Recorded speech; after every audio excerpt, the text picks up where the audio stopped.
or I'm going to have to go mow the yard, and you do this while I'm gone. Does that ever happen to you?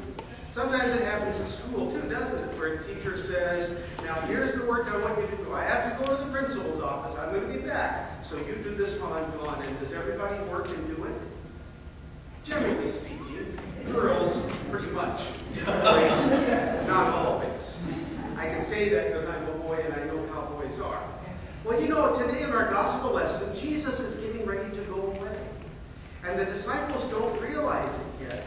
But in fact, our gospel lesson today about Jesus happens on the night when he has the Last Supper, and then begins the Lord's Supper. And do you know what's going to happen the next day? He goes away because they're going to arrest him, and he's going to be nailed to the cross, and he's going to die. And of course, the disciples are going to be very sad because Jesus is going away.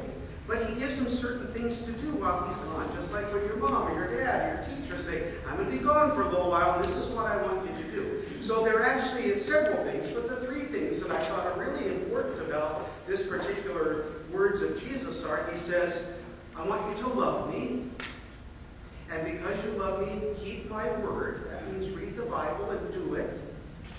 But the third thing is, he says, don't let your hearts be troubled. He says, don't be afraid. So those are three things that Jesus tells his disciples to do. He wants them to love him, he wants them to keep his word, and don't be afraid. But they're going to be afraid. We know the whole story. Jesus is gone, and they're scared to death, and actually they hide. They lock doors, and they're hiding while Jesus is gone.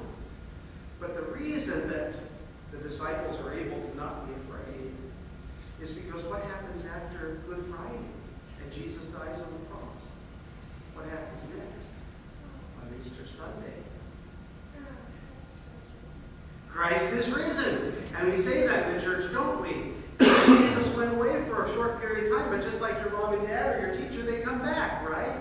Jesus died, he was buried, he was in the tomb. On Easter Sunday, he rose again. And the disciples were so happy to see him. And not only does Jesus come back, but it's really interesting at the beginning of this gospel lesson, this is what Jesus says. I'm going to come again to you. You know, he was going away. He was going to come back. But we're going to come to you and make our home with you. Jesus was going to come and make his home with you. He's going to live with you. Do you think about that often?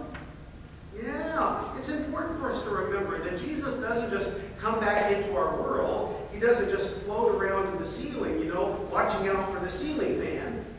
The fact is, Jesus comes to each of us to live with us in our homes, to be in our family relationships. Jesus actually says at the end of the Gospel of Matthew, and lo, I will be with you always, even to the end of the age. That's why we're able not just to love him and to keep his word, but also not be afraid in life, because Jesus is with us. He's promised it. He was raised from death to be with us, and he is with us here at church, when we go to school, when we're on the playground, but especially in our homes. He makes his home with us and lives with us every day. Do you remember that? Yes. Thanks for coming up today.